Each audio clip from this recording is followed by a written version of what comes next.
Jr.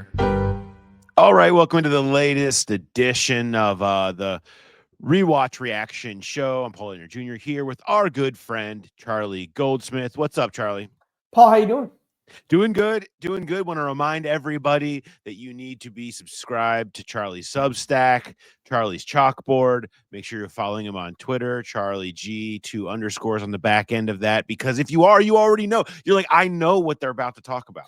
I know how in-depth we're about to get because you already have seen Charlie with 2 deep in-depth pieces on Al Golden and the Notre Dame defense and what that sort of means in the history in Cincinnati. It was so well done. You've already read it. You need to be subscribing. This is the type of great content you can get if you go there now. Great work on that, Charlie.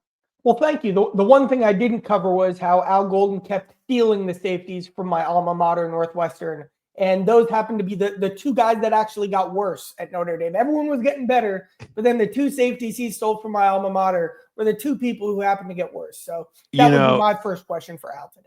Understandable. And Northwestern, while a good school, it's a lot of times you are going a little bit more with brain over brawn there. Okay. It's just part of who it is. And I think you got to have a little bit of both. You got to have a little bit of both to be an Al Golden system. That's what we're doing today. We are going to dive into Al Golden has a press. As we're recording this, he's going to be talking to the media here, the outside media, I should say, for the first time at 11 o'clock press conference. He's kind of done the in-house media junket a little bit already, so maybe you've heard some of the stuff from him. But so we're going to get more in that direction later. But first, we wanted to start with what is Al Golden's defense? What was it at Notre Dame? And what does the tape show in terms of maybe what that means for certain players or schemes or adjustments that we might see out of the Bengals defensively? So I will say to you, Charlie, where did you start? Well, I started, thank goodness I transcribed the whole thing. An interview I did with Al Golden in 2020, during the 2021 season in the playoffs, right before the Tennessee game. The one coach who's ever asked me to do an interview at 9 p.m. at night.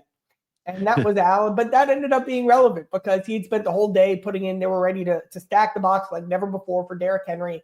And Al had all of that new game plan fresh on his mind. And maybe my favorite interview I've ever done during my time doing this.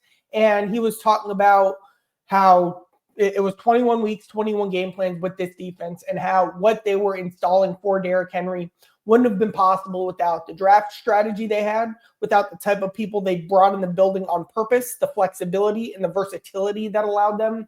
And the money quote I thought was, all of this mitigates risk. This is who Al is.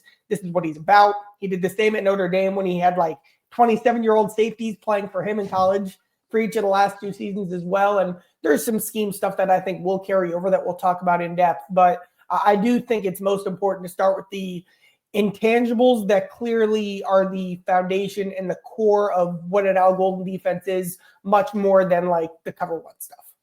And I think that's important to point out through the lens of like, look, I've been slightly critical of they've gotten away from that a little bit in recent years. I think they built this thing foundationally on that type of, the character loves ball, like all about it, super intelligent, savvy guy. And they've taken more risks.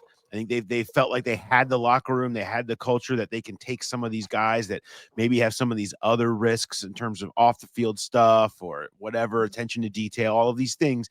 And they've dropped a few more risks in here than they did in the beginning. And I think that's shown and that's cut a little bit at their core. And so maybe perhaps with Al Golden's return, you'll see a little bit more of a dive into it, but it's not just that. I think it's also getting those guys right.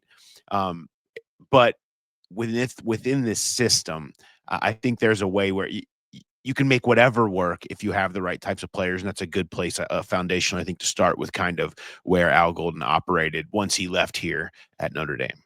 And there were definitely, you could even tell, like with the free agency system in college football these days, the transfer portal era, the NIL era, Al Golden very deliberately built his defense. Like, there were a reason all the corners looked the same and all the Vipers and ends looked the same and the linebackers had the same traits.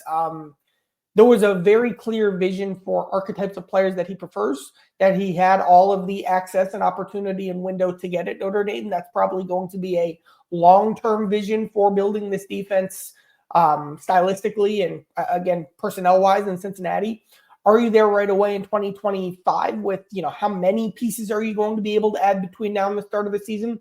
And then will you kind of have to reverse engineer in the short term to the pieces you have while then kind of building for the long term down the road, like what Zach had to do with the offense before he had Joe Burrow and Jamar Chase? Like Al might have to do that. But I do think there was so much clear vision in what he did at Notre Dame that will translate into the long-term vision for the Bengals defense.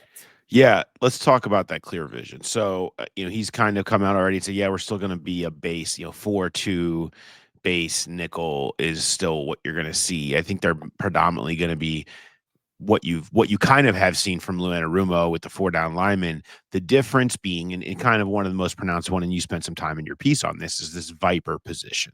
So it's essentially, we've seen a lot of this, right? Where you're like, why is Trey Hendrickson in coverage? Why is Sam Hubbard back 15 yards from the ball, like covering the edges? And you say, why? That's just part of what he's doing here. You're just trying to keep the quarterback off balance, not knowing where the pressure's coming from or where the zone drop is coming from and all of that stuff. And essentially though, Al Golden leaned into that in a different way. And you see this, this is not like he's the only one that's done it, right? Michigan was a big part of where you saw it used in different ways, but not on near the line. They were using this as like a linebacker, safety, nickel corner hybrid. This is more of like a defensive end safety linebacker hybrid type player that this viper position ended up being. Bubakar Traore, he was the guy who was kind of doing it a lot for Notre Dame this year, very productive, and you see a bunch of different stuff that he does where he's 6 foot 250. So I mean, he's got some thickness. He's kind of linebacker, but he's much smaller than typical edges you see in the NFL or even on the high end of the college level. So he can drop out. He can bring it sometimes. You can move him around a little bit. He can be part of blitz and a lot of disguise stuff. And it kind of became a little bit of a not secret weapon, but certainly a core weapon in what they were doing. So one, I just really liked how Al put his spin on it at Notre Dame, like you mentioned, positionally. Like it went from, it was Jabril Peppers was the archetype in the Michigan scheme with how they were using it. And then the defensive end style linebacker hybrid types that they were using at Notre Dame, very different types of people than Jabril Peppers. When you look at the Bengals in particular, like last year, I believe it was when you look at the blitz rate of defensive linemen, how often you rush versus how often you drop back. Obviously, you'll rush almost every time, but Sam and Trey ranked, I believe, 4th and 5th in drop back rate. So they were being put kind of out of position there way more often than you'd expect. On top of that, Jermaine Pratt and Logan Wilson just were never pass rushers. Like that's never even something like, all right, yes, sometimes they had 3-down linemen and tried to use Logan to mix it up in there and set up some pick games or something to maybe free BJ Hill or Joseph Osai or something. But obviously Logan's in great shape in this linebacker room. But when you look at that second linebacker spot, and most importantly, when you look at, the biggest difference that's coming, Al's already said, will be when teams go 2 tight ends or fullback, they're going to match with 4-3, as opposed to the 5-down defensive lineman that Lou Anarumo used. So when you look at that extra linebacker spot, you do want more of that playmaking, quick twitch, blitz, coverage potential. Who knows? Maybe even guard a tight end, like that type of thing. I haven't seen a Bengals defensive end do that, and I do think that'll be the most tangible change from a stylistic player and then scheme and play design stuff. I think that'll be a huge difference you recognize with what Al builds. Take a quick look at a couple examples of some Viper stuff here. And so this first one would be, this is Traore against Purdue. I'll pull this up. So, you notice him out here. He swings outside. He ends up with this. Purdue can only do this past year, pick 6. He kind of throws it right to him. But if you watch what happens on the play, by the way, I had to leave a long, overwhelming montage of sad Purdue fans in the middle of this from this clip, which I apologize to my wife, who's a proud Purdue grad, but it wasn't a great year this past year. Back to this sad man in overalls. He put his overalls on. He's got his front row seat, and he had to see this. Watch this. Watch the end out here, okay?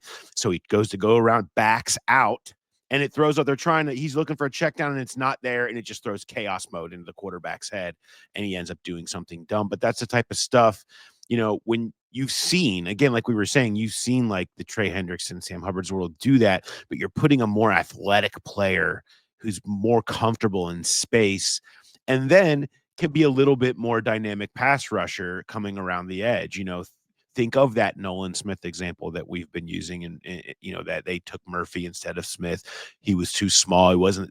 Now maybe that would fit a little bit more, and you'd see a little bit of that. But then also the same thing can happen. You line him up on the edge, and instead of backing out, this is against Louisville. Boom, he attacks the line. He can track down that backside run, and go get it. Whereas it's going to be a little bit harder for a bigger, thicker, more lumbering. And not that these guys aren't athletic, but I mean, you're specifically putting someone that can chase stuff down from the backside if he needs to in there. And that's going to be a little bit more of his game where boom, he's on him immediately and you get a TFL out of that type of stuff. I mean, those are just the types of plays that give you a little bit more flexibility. Football's football, man. Like, guys got to run and tackle and hit and be able to do all these things. But if you can just get a little bit of a skill set that's a little more dynamic in terms of how you pass rush around the edge and the different things that you can do with that position, you can be a little more versatile closer to the line.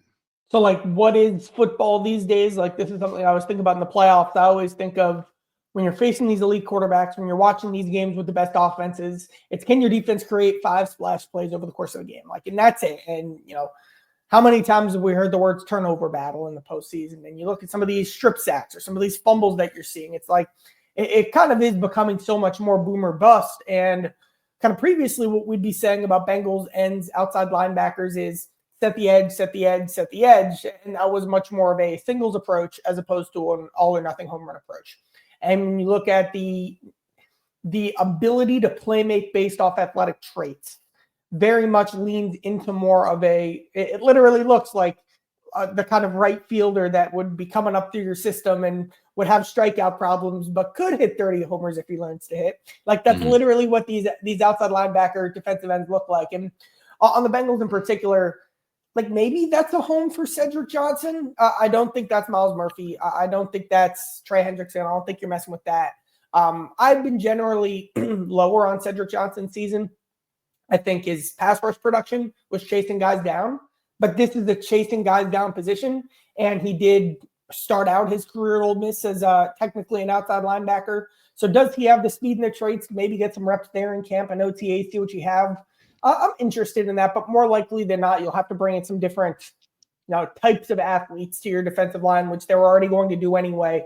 It's been the offseason of revamping that defensive line.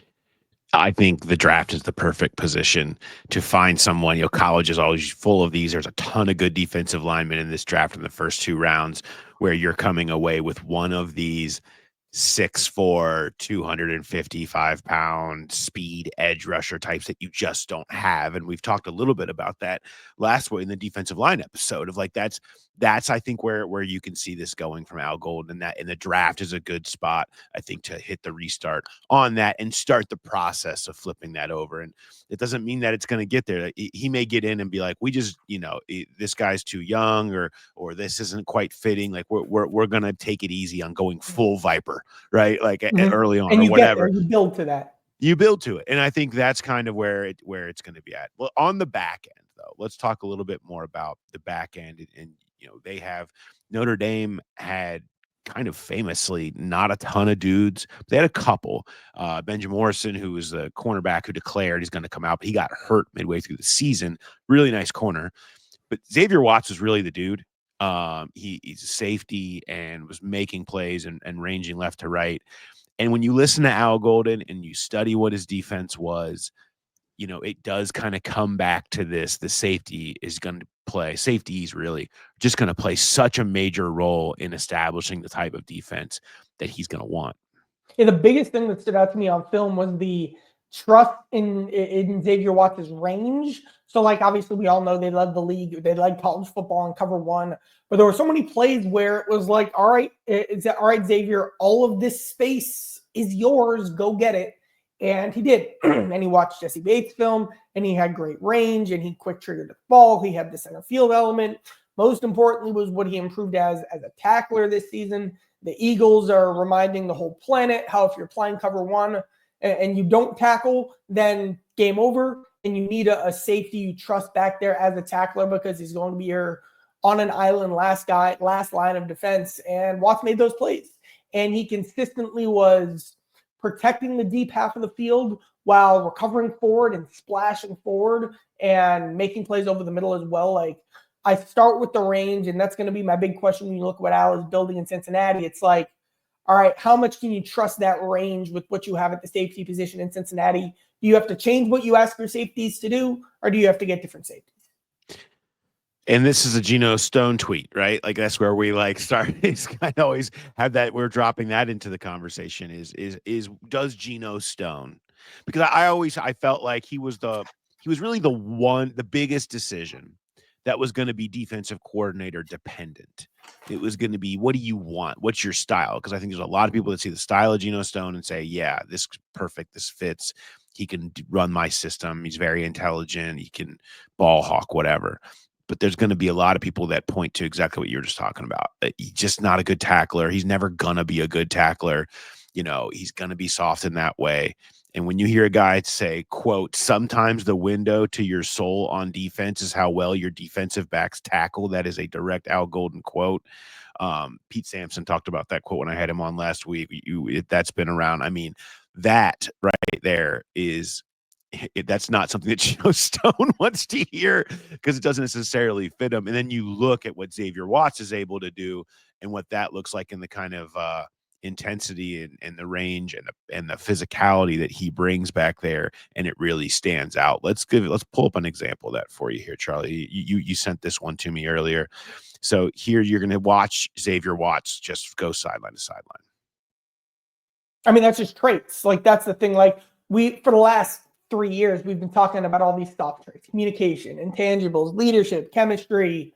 But the reason they drafted, Dax Hill to be their safety in the first place was the power of traits at that position. Jesse Bates is an elite traits guy at that position. And when you saw how Watts improved the defensive intangibles with Al, that was very encouraging, because Al's biggest task in Cincinnati is going to be developing some leaders on a defense that is probably going to be losing a lot of its captains and hasn't really replenished them with guys entering the second stage of their career, becoming more vocal presences in their room. So, but then it comes down to plays like this: the trust that I mentioned from a range perspective, the ability to make splash plays with just true playmaking. That is, outside of a couple leaping picks by Cam Taylor-Britt that got, outnumbered by the amount of deep balls that Cam allowed. Like, outside of those plays by Cam, the Bengals defense didn't have this last season. Like, it was just missing that. I'll throw in Mike Hilton tackles for loss as well, out of the slot on early downs. Like, the Bengals defense had none of that. And that shows the importance of that playmaking element and those traits and what that can do for a defense.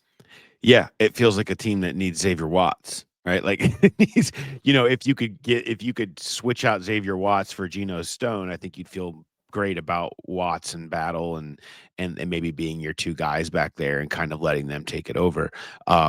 But you also, there's going to be growing pains from a rookie and all of that stuff. So it's a tough balance. Maybe you draft Watts and keep Stone, and maybe there's conversations there. That's going to be a really, one of Al's biggest decisions that he's going to have to confront is how he wants to tackle that, in terms of, the other thing being, what did we see last year in free agency? So many veteran safeties hit the market. Yeah. So many veteran safeties, right? Good quality. I mean, Justin Simmons landing in Atlanta last minute to play next to Jesse Bates was crazy. So will that be a type of thing that repeats itself? Will these 27 to 30-year-old safeties be available every year on the cheap? And is that a place you want to go again after living the Nick Scott and the Von Bell experience the last couple of years? Or do you want to take a more aggressive approach, be more willing to pay at safety? Is that somewhere where you consider investing? Do you stick with Geno? It seems like a really big decision for Al Golden on day one. I don't. So Al can change his scheme and build around Geno Stone's strength. I don't think Geno fits this specific version of the defense we're discussing. Like, I'll do a newsletter on this later this week. I went through all the deep balls thrown against the Bengals over the last season with Geno Stone. And I looked at all of Geno Stone's plays in general, and I had 5 good moments all season. And when you look at safety as a playmaking position, sure, he had a nice pass breakup against the Patriots. He had the pick versus Tennessee, which was a nice quick trigger center field. But Will Levis threw it right to him. And then he had a nice pass breakup on kind of like a double pass against the Browns, and he got home on 2 pressures. But way more often than not, when he got challenged, he got beat. He got beat. Most importantly, on the Denver deep ball, Bo Nix over the top. I mean, this is a true story, 100% true story. That ball was in the air for about an hour. And I said, while the ball was in the air, I said, Gino, this is why you're here. And he didn't make the play. And then he can't rip the ball out on the Hail Mary. And he can't get home again on cover 0 blitzes against Washington and Baltimore and Dallas. All 3 of those were touchdowns. Like, there was that, I'll call it twitch, I'll call it playmaking, I'll call that gear that is so pivotal for your free safety to have in specific schemes. And what I saw from Al's schemes, that either Al will have to change, you'll have to bring in competition. Kind of wrapping it up here, like, the Bengals have had a lot of Sheldon Rankinses and Nick Scotts over the last year. Al is going to be very prominent in the free agency and draft process. Al, are you good at this? Are you good at bringing in the $6 million a year safety? Let's see. And that's going to be one of the huge, massive, critical pieces that shapes what the 2025 Bengals becomes. Yeah. And I don't, the interesting thing at corner is I think what you're going to see along with that, there's so much about that in the high end IQ and intelligence and flexibility to make calls and adjustments on the fly up the spine. Okay. Middle linebacker. This is great for Logan Wilson. You kind of touched on that earlier. I mean, I think you already have heard Al singing the praises of Logan Wilson. It feels like they want him to have a C on his chest and be the absolute dude. Like, that feels 100% like the messaging that you've heard so far. And that fits honestly everything that we know about the situation. I think we just talked about what they want at safety there. And I think you could say some of the same things about some of the pieces on your defensive line at the middle. But I mean, really, then you can feel a little more comfortable being young and athletic at the corner position and getting out there, and guys that can play. They can play man, they can play press, they can do that type of stuff. And I think that fits into the way that they've drafted. And you don't have, some of the internal discussion about, like, look, are these man corners? Are we drafting man corners and playing zone? Like, are we not using these guys the way they should? You just let them go cover. And sometimes that's the simplest way to keep things simple, so to speak, right? Like what we talked about at the end of the year. And it feels like that could be a way that you can lean into things as well, with the Cam Taylor Brits and the DJ Turner and, Josh Newton, Dax Hill. Obviously, that can certainly be a way that you can embolden them. Going through Cam Taylor Britt's snaps and press man coverage this year, I had him at an 86% win rate, which that's pretty good. And I went through the catches he allowed, the plays he made, the plays he didn't. The games where he got benched was about bad stuff that happened when Cam was in zone. But when Cam was, playing press man, there was the pick 6 against the Steelers. There was some really good matchups that you saw over the course of the season. There was the leaping interception against Kansas City. There was some very encouraging stuff, and there's a lot of trust that I have personally in Cam Taylor Britt as a press man corner. Al's corners were like big. You know what I mean? They had some like power to them.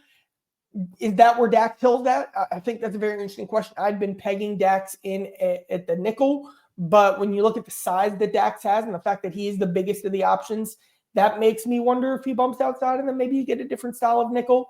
That's not DJ Turner, but DJ is a solid man corner as well. So that'll shape out to be a nice little position battle. But I do have more confidence in Cam Taylor Britt in Al's scheme than what he was running previously. Kind of just wind him up, let him go, let him shove you at the line of scrimmage, let him have that, that fire that rookie Cam Taylor Britt had when he was running down the field, chasing down Derrick Henry, like doing all that kind of stuff. He kind of lost that. And if you can just kind of free Cam up in that way, which the scheme should and does, and the scheme does allow him to play to his strengths. Again, let me stress, Cam was great as a press man corner. I have him down here, the 10th best ball hawk percentage as a press man corner in the NFL last season. So Cam statistically, Cam with the eye test, Cam on film, very good when you ask him to do that. That should help unlock a step forward from him in 2025. Yeah. So I think you can see some sort of, winners and losers, if you will, out of this. But I think that the big winner and why the Bengals feel like they're going to be the winner here is that it doesn't feel like Al's showing up saying these guys are going to have to run my stuff. Okay. And you look at his history and how he wants to build. It's, all right, let's take a look at who we have here and let's build something that works for this group. And that's going to be really, I think, an important part of how we go forward. And we'll see the type of stuff they say, and then we can judge them. As always, follow the money, follow the snaps, as we always do here. And you'll get a better judge on exactly how true that messaging is in terms of changing what they have and going out and getting new pieces. But there's plenty of ability when you have the type of salaries that they can cut, the type of money that they have. They can pinpoint certain things that they know that they need and go get them at a decent level. Even if you're talking about at a mid to above average tier in free agency for a position on the defense that is of specific need, whether it's we're talking about the safety thing we just talked about, or you're talking about an edge rusher we just talked about, whatever it is, you can go get it. Whether we're talking about a linebacker to play next to Logan Wilson or then next to that guy against bigger lineups, which I think we'll start to see more of in the NFL after what's happened this year. I think that they can find those and go get those and choose to invest, but we'll be able to judge exactly what they are valuing by those investments. I wish Notre Dame did more in the transfer portal so we could gauge Al's ability Yeah. to do all that. He did go find a nice nickel. He did a good job with that.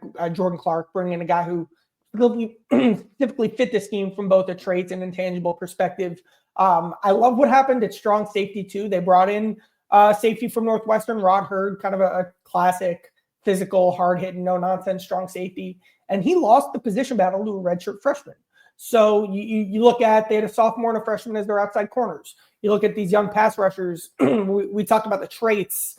If you have the traits, he lets you go, and he lets you loose. So I think age matters less in this defense than it did with Lou Anarumo.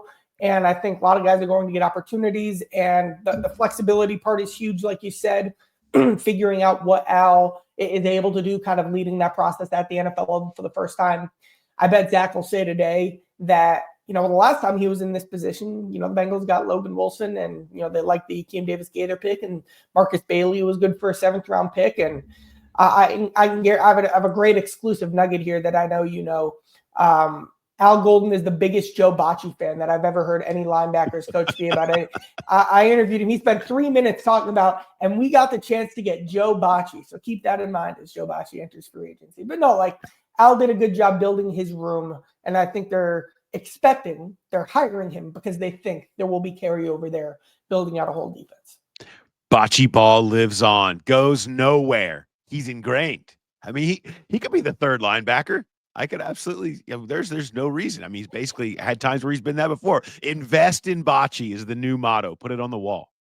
I could see both of us writing the piece, how Joe Bocci revolutionized the Bengals defense, like the Eric All of linebackers, coming this October after a win over the Cleveland Browns' terrible offense where Bocci has 15. Yeah, that's it. That's it. We're all in. Bocce ball for the win, 100%. Well, Charlie, appreciate it as always. Awesome stuff. Great dive. Make sure you're on Charlie's chalkboard. Subscribe on his Substack. You're going to want to be getting that. I mean, he gives it to you for free. He's just out here just giving it to you. Okay.